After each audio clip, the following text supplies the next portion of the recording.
If you've ever wondered, is this bullying or am I overreacting? I'm going to walk you through 5 subtle bullying tactics and give you simple phrases you can use to protect yourself. Because some of the most damaging bullying at work doesn't look like shouting or swearing. It looks professional, it looks polite, and that can make you doubt yourself instead of the behaviour. If you're new here, my name's Lucy. Welcome to my channel, Lucy on Life, where I use my more than 30 years of workplace experience, most of which has been brilliant, some of which has been terrible, to help you spot and survive toxic workplaces and figure out what a healthy and fulfilling career looks like for you and how you can get there. In this video, I'm going to walk you through 5 behaviours which are often dismissed as that's just how it is round here, but are actually bullying. And for each one, I'm going to give you a simple phrase or technique that you can use to protect yourself. By the end, you'll be much clearer on what is really happening, and you'll have some tools that you can use when it next happens to you. Before we dive in though, I just want to say one quick thing, which is that not every difficult interaction is actually bullying. Sometimes giving feedback, or sometimes it's just stress, sometimes it's clumsiness, sometimes it's just someone having a bad day. The difference with bullying is that it's a repeated behaviour that undermines or humiliates or excludes you. What makes these 5 tactics so sneaky is that they can be explained away as, oh, that's just a misunderstanding, or that's just banter. How many times have you heard that? So as I go through them, notice how you respond. And if you're thinking, oh my goodness, that's exactly what was happening to me last Tuesday, then take notice of that data. So number 1 is withholding information.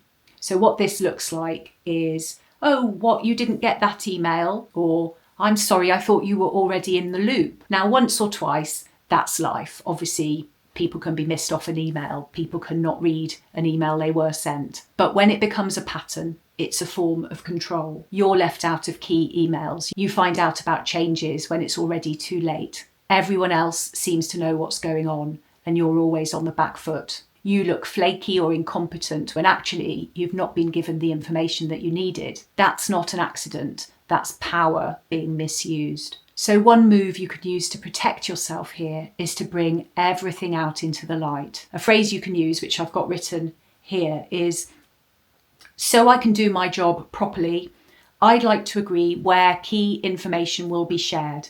Can we make sure that anything about X project goes through the team channel, shared folder, so nothing gets missed? You're not accusing, you're calmly naming the problem and proposing a system that will make the inverted commas forgetting harder. And if they resist this idea of a shared system, then that's very useful information about their intent. The second one is public jokes at your expense. Now, this is the one that often gets dismissed as banter. Little digs in meetings, such as, don't ask Lucy about spreadsheets, Lucy and numbers are not good friends. Or a running joke about Lucy always being too sensitive, always being late, not having a sense of humour, being the emotional one. Everyone laughs, including you sometimes, because sometimes it feels safer to join in rather than be the only one not laughing.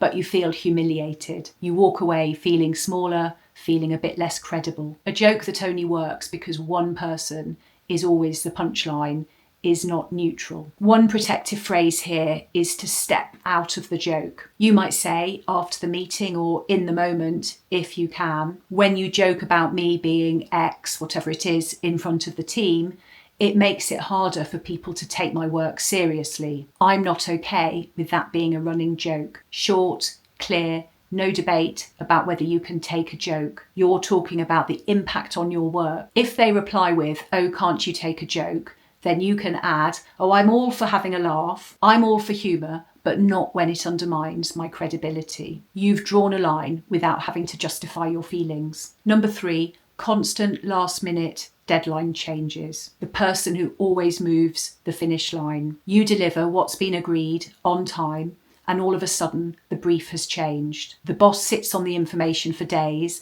then hands it to you at 4:45, and it materially changes the outcome of the project. And they say, we need this first thing tomorrow. Again, once in a while, this is just what can happen at work. As a pattern, it keeps you exhausted and always behind. It can also be used to create a paper trail that says that you never meet expectations, when what's really going on is the expectations keep changing. One move that protects you is to bring clarity and put the choice back to them. Here's a phrase you can use.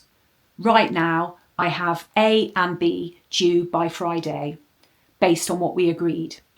If this new piece of work needs to be done first, which of these, A or B, would you like me to move or drop? You're not saying no, you're asking them to own the trade-off. If they say, just get it all done, you can follow up with, I want to deliver good quality work, and realistically, I can't do all 3 tasks to a high standard by Friday. Which one matters most to you? This gently exposes the unreasonable nature of the demand without drama. Number 4. The silent treatment or exclusion. You're left off meeting invites, people forgot to ask for your view, someone who used to speak to you regularly now only communicates by email, if at all. Again, any of these things can happen by accident, but used deliberately, they're a way of making you feel invisible, and that's bullying. One powerful move is to name the exclusion in a neutral and factual way. For example, I noticed I wasn't in the meeting about X yesterday.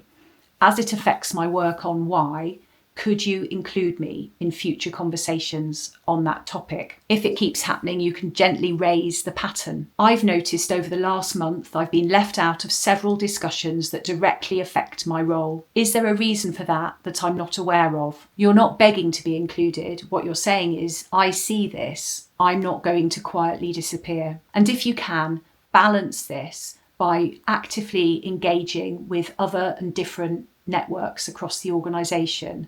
Maybe there are cross-team groups or communities of interest that you can get involved with. Don't let one person be the sole gatekeeper of your belonging. And finally, weaponised performance reviews. The kind of thing I mean here is surprising you with negative feedback that's never been mentioned before, ignoring or minimising your achievements, using development areas as a way to keep you anxious and compliant. And you come out of that performance review meeting thinking, have I been living in a completely different reality? Performance conversations should be used to talk about growth. They should be future focused. When they're used as punishment or control, then that's bullying kind of dressed up as process. One move that helps here is to gently pull the conversation back to specifics. You could say something like, I wasn't aware this was an issue before today.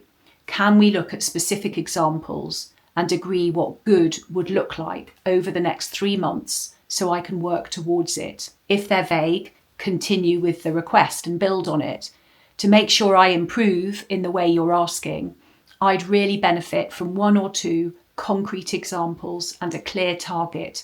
Maybe we could write that down together. You're creating a record. You're asking for clarity. Both of these protect you both now and into the future. If you've recognised your own situation in any of this, the missing information, the jokes, banter in inverted commas, the shifting deadlines, the exclusionary behaviours, the performance review that felt like an ambush, please know this. You're not overreacting for noticing a pattern that hurt you. You are not difficult for expecting to be treated with basic respect. Bullying often hides behind professionalism. Naming it is the first act of protecting yourself. Try one of the phrases that I read out in a low stakes moment. Notice how it feels to take up just a little bit more space. And if you'd like more support with dealing with a toxic environment at work, then I'd love you to stick around and watch more videos on my channel, and I'll link to my playlist of Toxic Workplace Survival Kit